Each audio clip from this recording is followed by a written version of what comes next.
Good afternoon, everyone, and welcome to the Rose Garden. It's a lot safer place than it's always safe, but it's particularly safe today. Ladies and gentlemen, let me begin by saying congratulations. It's a genuine honor to be in the presence of the best of the best. You each are, the folks behind us, an inspiration to not only your fellow law enforcement officers, but to the whole country.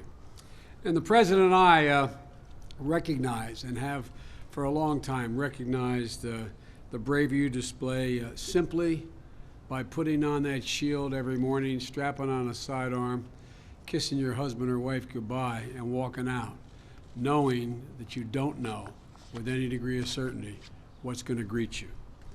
The officers honored here today have been singled out for going above and beyond the call of duty, and we commend each and every one of them. But we also know that there are thousands and thousands of more law enforcement officers out there today, on the job and every day, who are taking risks that are hard for ordinary people to imagine. Risks just to protect their community, to protect people they don't know, protect people they've never met, and in some cases maybe protect people they don't even particularly like. But they go out there and they do it. And today is a day for them as well. A day for every man and woman in uniform to feel proud and to feel proud of themselves. And today is the day the entire community of police officers should understand that America appreciates what you're doing, and this President and I and the Secretary, we appreciate what you're doing. The President's commitment to law enforcement can be seen by the unprecedented investment we've been putting in cops on the street, and this administration's plan to give you all access to what we promised a long time ago, a wireless public safety network so you can actually communicate with all first responders. And we're also doing everything in our power to protect the rights of workers, including you, including law enforcement officers. You're too important to us. And folks, let me say, and I will conclude with this, that what I said to the honorees in the Roosevelt Room before the President came in, we owe the families. We owe the families. Because you, other than those who have men and women deployed or work in the fire service, every single day you kiss your husband or your wife goodbye, your son or your daughter, you know there's that little nagging feeling inside you, that nagging feeling inside that I wonder what's going to be there for him today. And that is a sacrifice. It's a sacrifice that warrants recognition. Ladies and gentlemen, it is my great honor and privilege to present to you a president whose commitment to law enforcement is in his bones and in every action he's taken as president. Ladies and gentlemen, the President of the United States, Barack Obama. Thank you so much. Thank you, everybody. Thank you. Thank you. Please, everybody, have a seat. Thank you, Joe, not just for being a great vice president, but being one of law enforcement's best friends and strongest advocates over the years. I think they've gotten even more love from you than the railroads, and then that's hard to do. I look forward to this event every single year. I can't tell you how much I appreciate the efforts of law enforcement officials nationwide. Not just because I've got several around me 24 hours a day.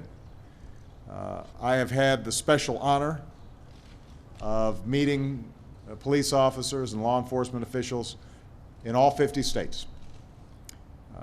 Last week, I had the special honor of visiting with the men and women of New York City's 1st Precinct, which was the first to respond on 9/11 and serves the area encompassing Ground Zero. And what I told them is the same thing that I'll tell all of the law enforcement professionals here today. Thank you. We appreciate your service. You have our support. We're grateful for the sacrifices you and your families make, and my administration is committed to making sure that you get what you need. Some of the public servants helping us do that today are here. Our excellent Secretary of Homeland Security, Janet Napolitano.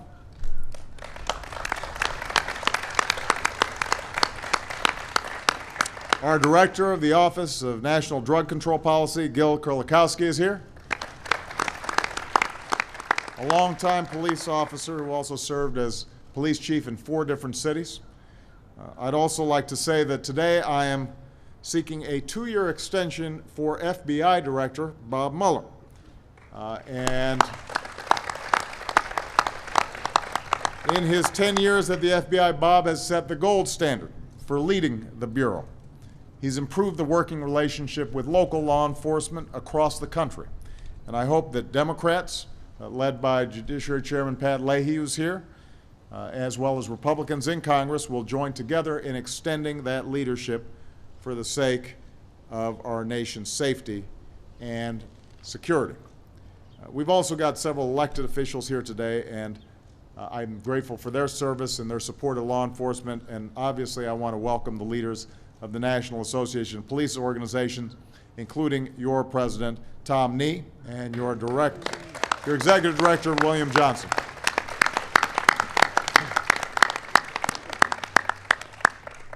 And most importantly, congratulations to the 30 officers, sheriffs, detectives, investigators, agents who are behind me, our nation's top cops, right here.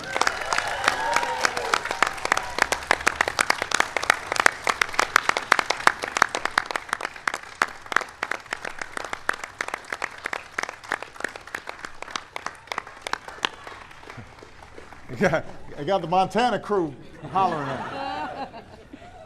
That was Missoula, right? There you go, Missoula. I know the families are bursting with pride for your loved ones' accomplishments, but your love and support has had a lot to do with those accomplishments. So again, we are grateful to you. This is the 3rd year I've had the honor of welcoming America's top cops to the White House. It's kind of like the Heisman Trophy presentation for law enforcement. But I just spent a little time with these men and women inside, and I can tell you with certainty, they carry themselves with such humility. You know, they don't say to themselves, this is it. This year I made top cop.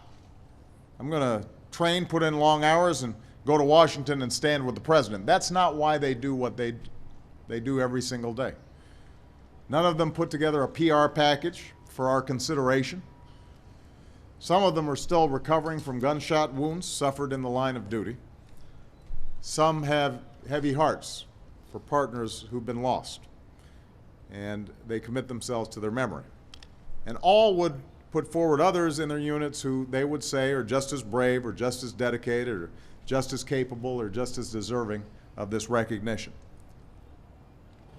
But you know, a moment came when their actions earned recognition.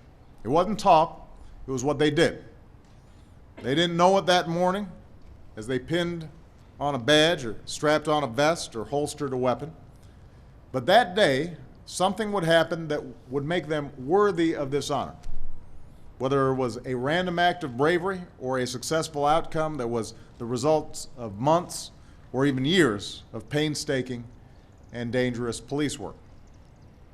The men and women we honor today have responded with courage under withering fire to defend the innocent.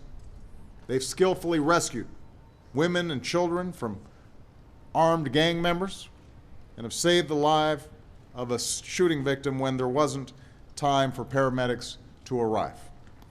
They've carried out a dangerous and deadly sting operation to get drugs off the streets. They've burst into a white-hot building to save paralyzed senior citizens whose beds were engulfed in flames. They've doggedly pursued an 18-year-old cold case until justice was done. And they've investigated last year's attempted Times Square bombing, successfully extracting a full confession and a wealth of actionable intelligence leading to arrests that have made this country safer. Think about the strong stuff that takes. Think about the character it takes to refuse to close the books on a case forgotten by all but the victims' families. The coolness it takes to talk down an armed and hostile criminal. The courage it takes to run into flames or press forward through a hail of bullets when every natural instinct would say, stop, think about yourself, survive. They'll be the first to say that they've been trained to do it. Some of them will argue they're not heroes. They'll tell you a badge doesn't bestow courage, that special training or physical strength doesn't make you braver, that heroism isn't something made evident only after the chaos of a firefight. I think when you talk to most of these guys, they'll say heroism lies just as much in the action of their fellow officers and the hearts of the fellow citizens they've sworn to protect. And it's true, heroism is all around us, inside of all of us, just waiting to be summoned. But I tell you what, when gunshots ring out and fires burn hot, when injustice goes unanswered and innocent people cry out for help, it's one thing to talk about courage. It's another thing to respond swiftly, decisively, heroically, with little regard for yourself and complete regard for your fellow man. And these are the men and women who actually responded. These are America's top cops who protect and who serve, who walk the beat, who answer the call, and do the dangerous and difficult work of forging a safer, stronger America, block by block and neighborhood by neighborhood. So each of you deserves this moment in the sun, and it is sunny, because tomorrow we know that you and your fellow first responders will be back on your diligent duty, looking out for us, looking out for one another, looking back at times with fallen partners, determined to make sure that their extraordinary sacrifices were not in vain. And we will be standing behind you as one nation and one people, proud of your actions, awed by your courage, and grateful for your service on our behalfs. So to all of you and to all who wear the badge, thank you for keeping us safe. God bless you. God bless the United States of America. We're going to knock down this podium and let's take a picture with America's top cops.